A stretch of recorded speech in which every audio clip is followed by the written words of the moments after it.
Here comes the Spud Man, he goes down easy. He calls to you who, the social outcast. Yes, you who are rejected. He wants you, he needs you, he loves you.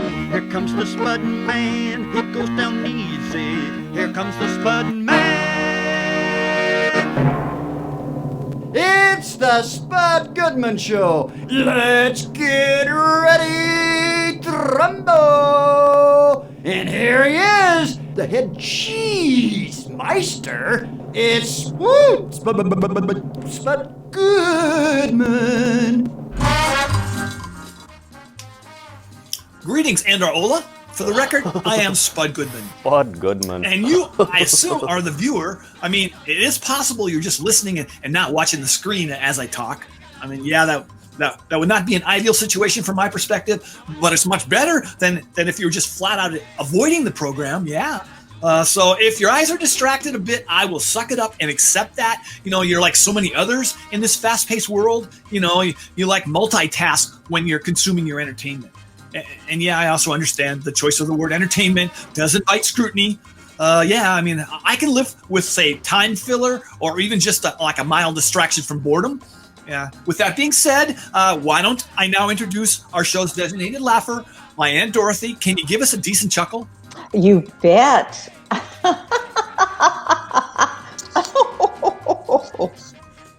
Well, you know, not exactly in your top 10 best chuckles, but, you know, it'll suffice. Suffice? Well, really? Yeah, well, it was adequate, all right? Now, let me introduce our co-host, all right? Not that I need or want one, you know, but that decision was made by those above my pay grade, so to speak, you know? So here is Gerald Holcomb. Just acknowledge my acknowledgement and do not stop the momentum of the show dead in its tracks, okay? A nod or something will be just fine. Okay, I'll give you that nod, and I will actually raise that and give a warm welcome to all our viewers, because that's an important task of a co-host. Yeah, okay, now moving on, I'm supposed to, like, introduce our intern Chance, a kid who's somewhat full of himself ever since he was told by management, you know, that he was the most popular person on our radio program. He was naive enough to actually believe that, but, you know, I mean, it's just a bunch of BS. I mean, but he's young, okay? He will learn that any listener data the bigwigs give us is totally bogus. It's all fake news. I just tossed that crap into the garbage, so go ahead and say something. I can see, you know, you're still trying to do that escape artist thing. Don't you feel it's time to, like, move on to, like, another hobby? Spud, I'm not a kid.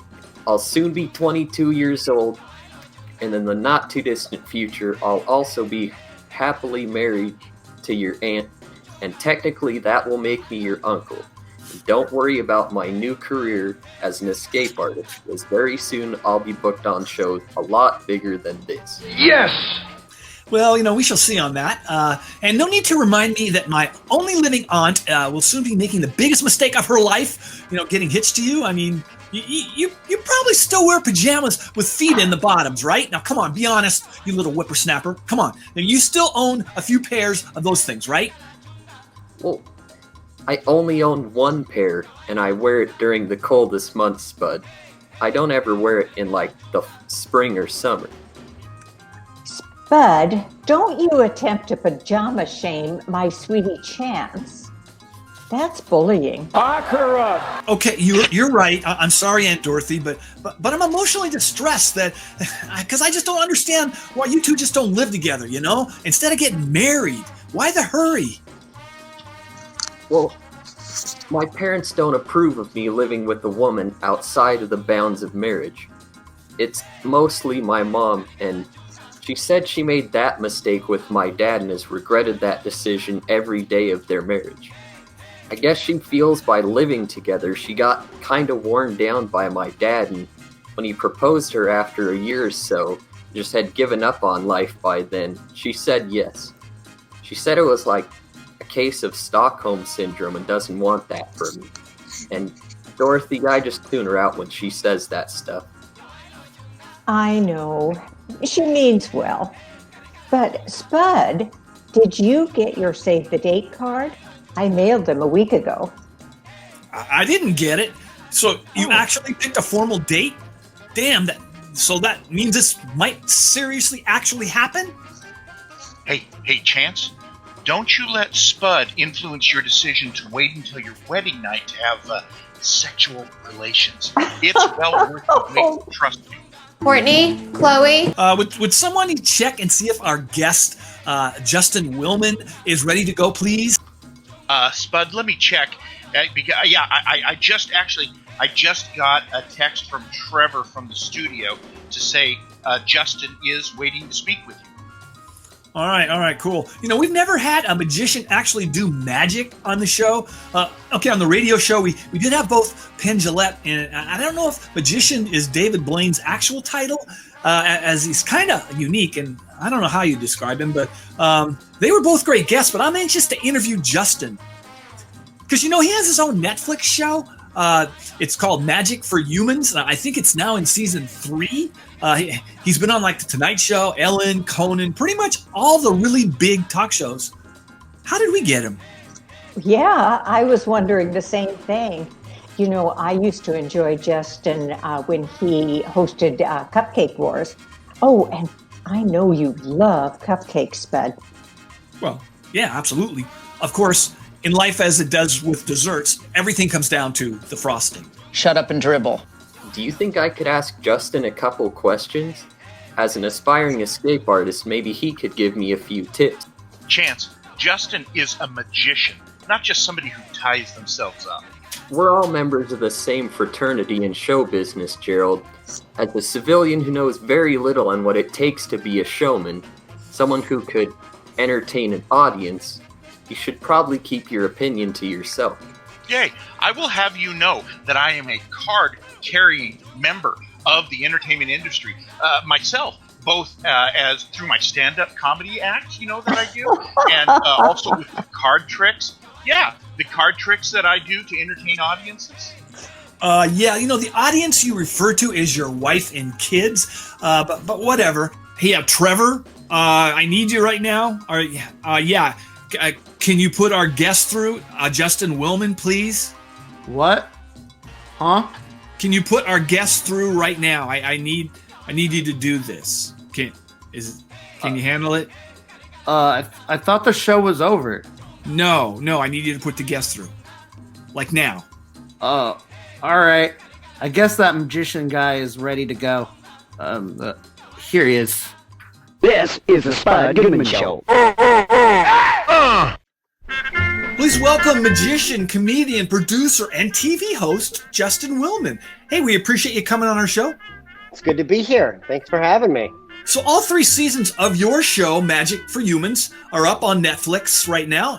And during the current pandemic, you have transitioned to an online show, Magic for Humans at Home, via justinwillman.com/virtual.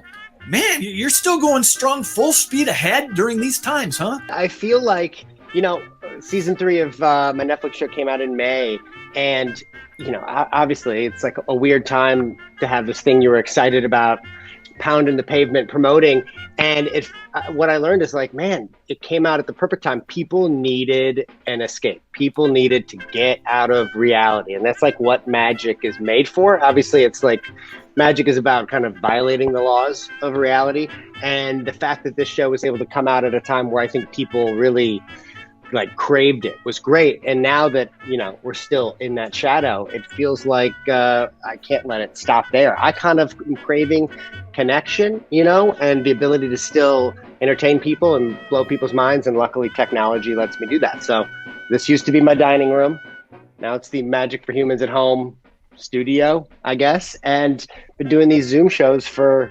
thousands of people. Like, it's a very cathartic, awesome experience.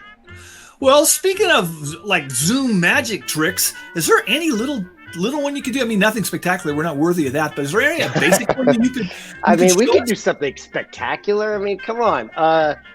Let's see. I've got here. I'm going to take my watch off if that's cool here, because I've been throughout the quarantine. I try to cling to some sense of normalcy. So I put on a watch every day as if I have somewhere to be.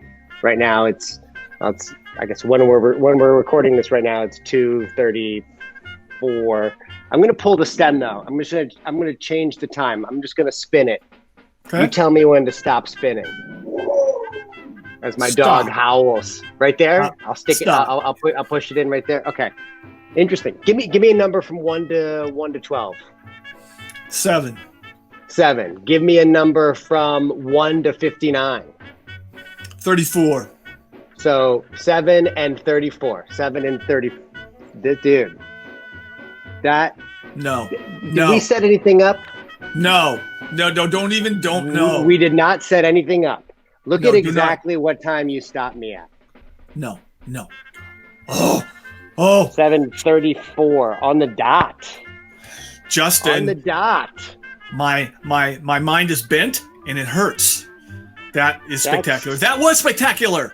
See, Thank we are you. connected. We're all connected. That's fine. I'm just going to leave it at that time. I'll be late to something, but I'll think of you. All right, super. Well, that Your turn to do a trick. Can you do a trick? You're looking at it right now, but anyway, let's get into this. Being a magician isn't a gig that someone can just pick up over the weekend. I mean, I guess one could try, but it wouldn't be very impressive. Maybe he or she could maybe do a basic card trick, or something like that. But to become a successful magician, it takes time and study. What age did you first get into it? Because I read it was really early. I got a magic kit when I was maybe 5, but I had no attention span for it. So that came and went really quick. When I was 12, I broke both of my arms because I was riding my bike while wearing rollerblades at the same time. Long story, I was not a smart kid. So I was in casts for 6 months and my doctor recommended I learn card tricks. He prescribed me magic, I guess. And that's how I became a magician. So I've been doing it ever since then. And there's something about cards that are dexterity building. I don't have cards on. Well, actually, I do. Hold on. Okay, so yeah, something about the act of shuffling cards and doing the stuff. It kind of helped me get myself back to normal. Well, okay then. That man, my mind's still hurting. In 2011, you performed at the White House, and afterwards I was wondering, did Barack Obama ask you to explain or show you, how to do any of your act, knowing that stuff maybe, might come in handy at a NATO or G7 meeting, when things get boring or something? Now that you mention it, maybe I should be offended that he didn't have his Secret Service shake me down for the secrets. The security to get in there was so thorough, though. If he wanted to find out anything, he probably could watch the X-ray footage back and figure out where all the sneaky stuff was hidden. He was so cool, though. He heckled me in the performance. Now, in comedy, there's always those drunk hecklers who think they're helping you by heckling you, Yep. Oh, I'm trying to help you, and they're never funny. They're horrible people.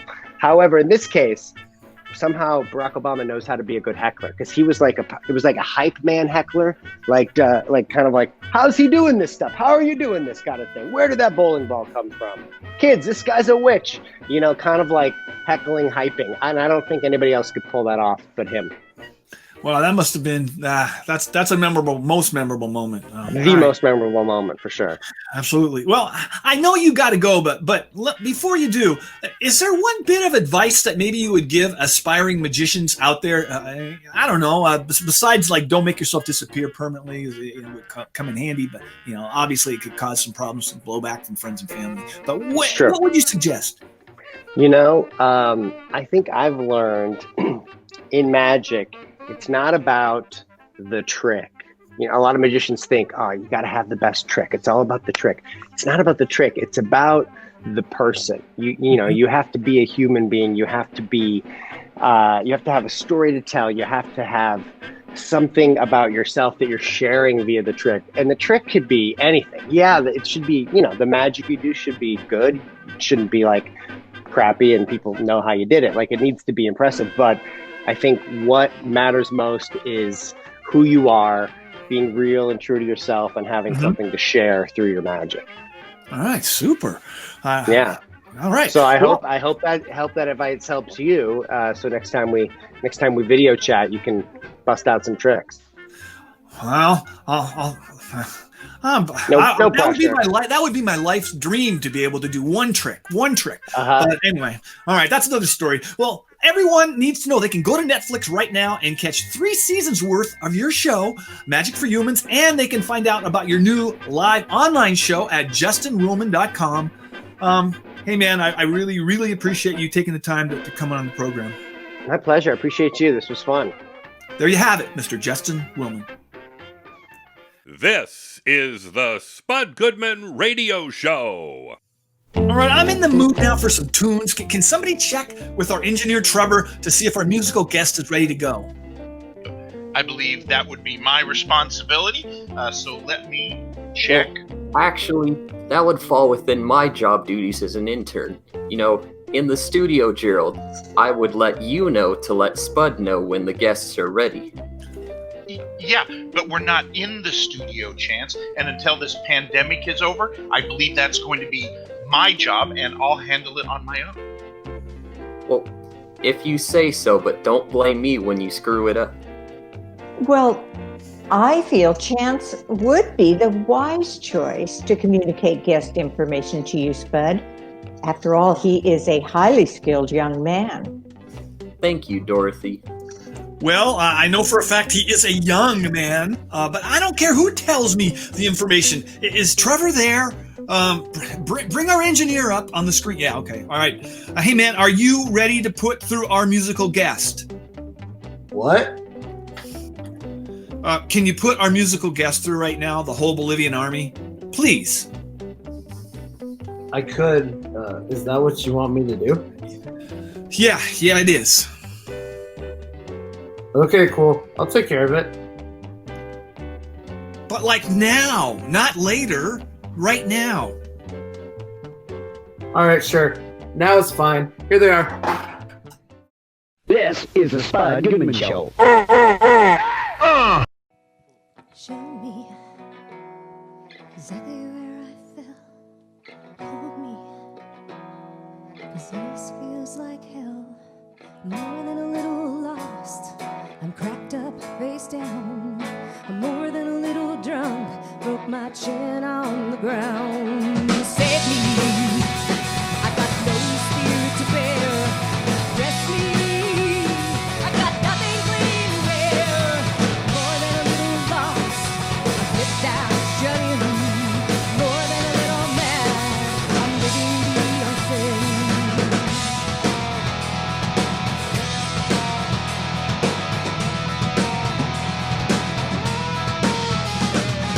See, I got nothing to sell.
So before we end this thing, I was thinking, you know how popular weddings are?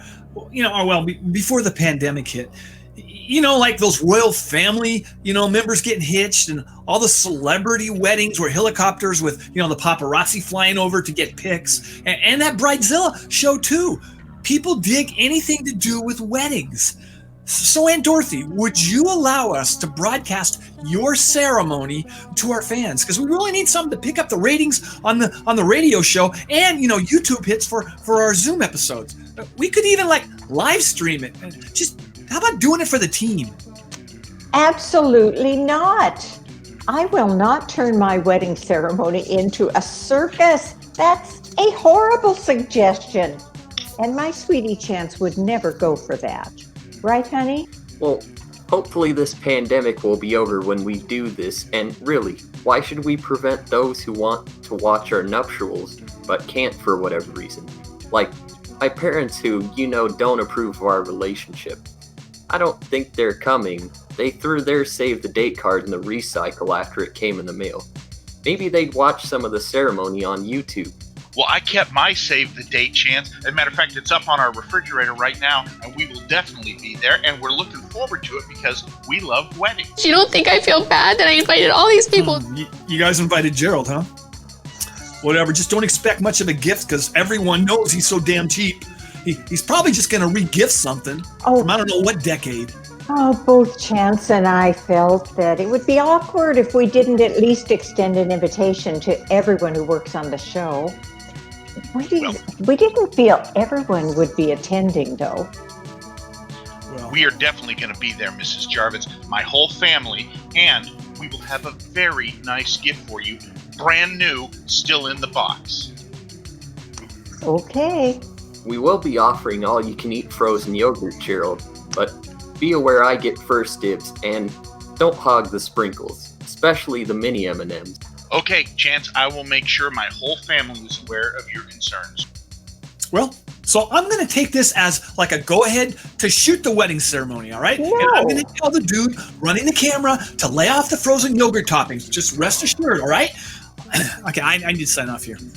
I am Spud Goodman. Be all you can be, and I mean that. God bless and ciao. Bye-bye. And the gummy bears too, Gerald. Those are off limits, at least until I'm done eating. Honey, I'll make sure the frozen yogurt situation is monitored by our wedding planner. You'll get more than your share. No worries.